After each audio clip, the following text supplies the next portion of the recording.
So bank switching can be a fantastic thing to be looking into, mainly because of the free cash that is regularly available for moving your banking over.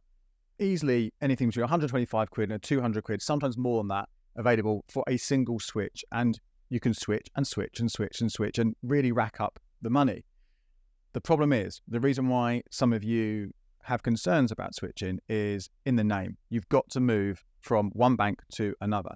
And these offers, the switching cash incentives, they all require you to do a full switch. And that means the old current account must be closed down as part of that process. It's gone, it's kaput. You cannot use it anymore. Now, that could be a problem for some people. You might really like your current account. It might be there are features on there that are pretty decent. My main current account is with Starling. I really like the app. It makes things so much easier on the whole. There are only a handful of other apps which I think will be competitive with it. We do a similar job and they don't tend to offer switching cash anyway. It could be you get some nice little perks, some nice little benefits with that current account. There are ones which offer cash back on your bills, cash back on spending, high interest on savings, monthly freebies, monthly rewards. That if you move away, you switch away, you're losing those. So you might not want to give those up. You might be making more money in the short term from the switching deal, but it's a bit of a shame to miss out on those extras as well. And in fact, you might even be tied in to your current account. Some of those offers, the regular savers, might require you to stay with the bank for 12 months in order to get that interest. So you might even be able to switch away because of that.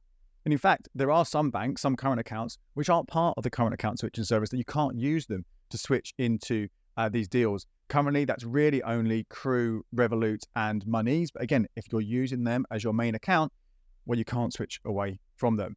And there's another really big one here to consider, is how long you've had that current account. This could be a reason for you not wanting to close it at all, because longevity is seen as a really, really good signal when it comes to your credit report.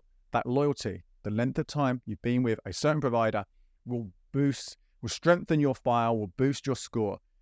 If you are to close it as part of a switch, then that's 5, 10, 20, 30 years, if not more, that's been built up that is gone in an instant. And you will see a sizable drop in your credit score as a result. So they're all reasons not to switch a particular current account. But they are not reasons for you not to switch bank at all, because you don't have to stick to a single current account. You're allowed to have more than one. And this means you can open up what I like to call a dummy current account. Sometimes people call it a burner current account. It's an account that you open up with the express purpose of using it to switch and get that free switching money. Now that account, once you've used it, that burner account, that dummy account, you've opened it, you've switched it to another account, you've got the money, well then you've got already another dummy account ready and waiting for that next switch account, the next switching deal, and you can keep switching that same one again. If maybe you get to a stage where you switch into an account and you want to keep it open because it has a great app or it has some great rewards, well, there's nothing stopping you opening up yet another dummy account and having that one ready for the other switching deals that come along. Or, you never know, right, maybe open up a couple of these dummy accounts, having them ready and waiting with all the other things ready, so you're able to take advantage of numerous ones that come along in succession. So I'll take you through some of my top picks, some of the things you'd be looking for. But there are certainly some dummy accounts that you want to avoid. I wouldn't just willy-nilly go out there and just open up any old current account, because that could hinder you at a later date. The first thing to think about when you're looking at these dummy accounts is, do they have any of those kind of ongoing rewards, like I mentioned before? So it could be the free cinema tickets that you get with Club Lloyds. It could be the £5 from Halifax Rewards. It could be cash back from Chase on its debit card, cash back from Santander on bills. Again, those regular savers we mentioned. If there's something that looks quite appetizing on another current account that you think you might want to take advantage of, then don't consider them. They are not good for dummy accounts. You also might need to think a little bit smarter about switching deals that might not be running right now, but might run in the future. Because some of them do restrict you. Some of them will say you cannot open up, or you cannot take advantage of a switching deal if you already have or have previously had a current account with the bank. The big ones here are First Direct and HSBC. They generally will rule this out. And terms and conditions do change on other banks. But I certainly would be thinking, right, if these banks are regularly running switching deals, I don't want to use them as a dummy account. I don't want to reduce that chance. Even if there's very small risk with some of them, I don't want that to happen. So again, I would ignore a lot of those. What else I'd be thinking about? I'd also be thinking about hard credit checks. Those hard credit checks are required by most current accounts the first time you open them. Most banks will do this, and this basically will appear on your credit report. So any other lenders, when they look, they'll see that. They won't necessarily know what it is, but they'll see that. And if you have too many of these close together, they can sometimes go, oh, why are they doing that? Why are they making so many applications in a short space of time? Now, bearing in mind, not only would you potentially have a hard check for your dummy account, you're very, very, very likely to have a hard search for the new current account that you're going to be opening to switch into. So that could be two searches close together. So again, I would try where possible to avoid any current account that has a hard credit search. And then also, if you've done this before, this isn't your first rodeo, right? And you've opened up dummy accounts in the past and used them for switching, I would maybe be a bit reticent about going back to them and using them again, at least not too regularly, because they might see that you open up an account, you switched away, and then later on you applied for another one, opened it, and then switched away. And that could flag something internally, and that could maybe prevent them from giving you an account or another product at some point in the future, which might mean you miss out on some kind of reward, could be a switching deal, could be other kind of perks. So again, I'd be wary of that. So they're the dummy accounts to avoid. What are the dummy accounts to go for? Well, the first one I would go for is, I think probably the most important one here, is the one that doesn't do the hard check. These are the ones that only do a soft check on your credit report. There are 3 banks you can consider here. There's Monzo, there's Starling, and there's Chase. Now, Monzo and Starling, there could be a hard search here. In fact, there will be a hard search if you apply for an overdraft, so don't do that. Chase, there's no overdraft options, so it's just going to be a soft search. Now, all 3 of them, they are digital banks, which means they're quite quick to open up, and you should get the card in the post very, very quickly, or even on the app itself, you might be able to get those card details immediately, which is pretty handy when it comes to switching, because often those switching deals will require you to put in the long card number.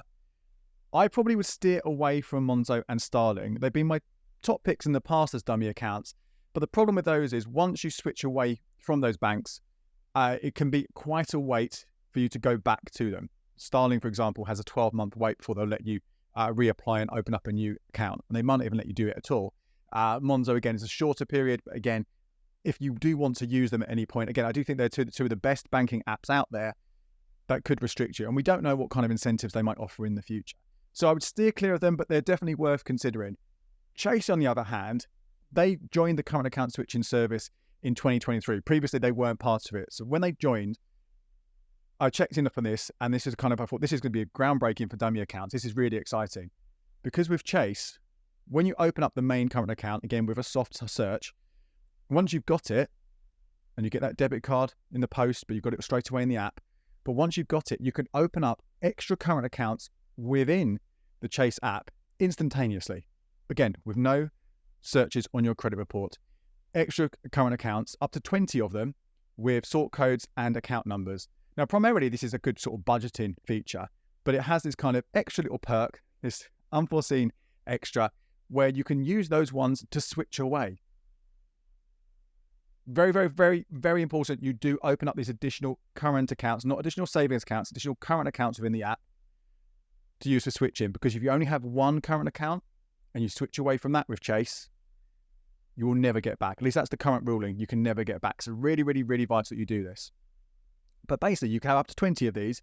When you switch one away, there's a gap. You can open up another one if you wish. You can still use it for lots of budgeting features and still have a number available for dummy accounts for switching. And potentially, you could do 2, 3, 4, 5 of them from this single main bank.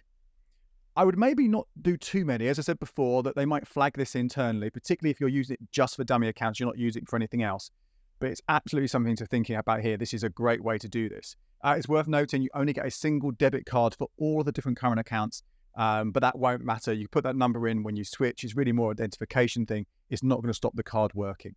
So that's probably the best pick there. Now, if they don't work for whatever reason, you're not keen on those, maybe because you do require a smartphone for all of those, then you could also look at opening up an additional account with your existing bank. Now, not all of them will let you do this. First Direct, for example, won't, but I've done this with Santander, I've done this with Lloyds, with Halifax. Open up an extra current account, did it within the app, didn't take long at all, and then you can switch away from that one if you wish. And again, because you will keep it, if you want to keep your existing account with them for those reasons we listed at the beginning, longevity, freebies, whatever it matters, doesn't matter. That will stay alive. It's not going to affect your existing account by switching away this additional account you opened. Now, what's uncertain here is whether there will be a hard or soft search. I've had both happen to me. And there's no hard or fast rule that I can see about each individual bank. By all means, do some research for your particular bank. You might be able to see what goes on there. But that is another way of, again, not losing an existing account and not having to maybe miss out on offers elsewhere because you're already a customer of the bank. So they are the main ones to go for. I certainly would be focusing on Chase or an additional account with your existing bank before Monzo or Starling. But again, if you're really worried about hard searches, then Monzo and Starling are good ones to think about. There are a couple more that I would potentially consider as well. And this is basically, first of all, the bank you're never going to use, right? You know you're never going to use this bank. It's hard to say which banks those are going to be, because a couple of years ago when I spoke about this same topic, Barclays hadn't run a switching deal for a long time. But then they did. In 2023, they had a switching deal. So it's hard to say just because this bank doesn't do things that they're not going to do something like this in the future. The only one that I would probably think is probably safe to go for right now is Metro Bank. There's no guarantee. They could turn around with an amazing switching deal or amazing incentive. But if you're pretty confident you're not going to do it, open an account with them. Yes, there will be a hard search, but you've got it. You can move it, switch away. No real harm done. That's probably the only one there. But again, there might be other banks you look at and go, yeah, I'm never going to do that. I'm never going to go to them. It doesn't really matter if I can't join them in the future. And beyond that, if you want to maybe sort of stack some offers, then you could possibly consider the Club Lloyd's current account. If all the reward accounts out there, this is the only one that I would maybe think about doing this with. So you'd open up this account. Yes, there will be a hard search, but hopefully, and the terms and conditions can change, but hopefully I wouldn't rule you out of a switching deal from Lloyd's in the future, because so far, the majority, if not all of the deals they've had in the past have been open to existing customers. The ruling has been you can't have had switching cash from them before. So hopefully you could open this up, and at a later date, if a switching deal came along, you could open up the account again and get the switching money. Now, the reason I'm saying about this one is because this account does have some freebies, which you'll get at the beginning. This is specifically here, it's the cinema tickets, not the magazine subscription, not the free Disney Plus, the 6 cinema tickets. You'll get them a month after having the account. And as long as you use them all before the switch happens, you've basically got a nice little extra, haven't you? You've got 6 free cinema tickets, as well as a dummy account able to switch from. Now, if you do not use those cinema tickets before the switch completes to the new bank, they will be voided. So you absolutely have to use them beforehand. Realistically, the other reward accounts out there, they're more monthly things, so I don't think they're worth considering simply for that dummy account. As ever, I've got more information about all the latest bank switching deals over at becleverwithyourcash.com/banks. My name's Andy Webb. Thank you so much for watching. Check out these videos right here for more ways to take advantage of bank switching.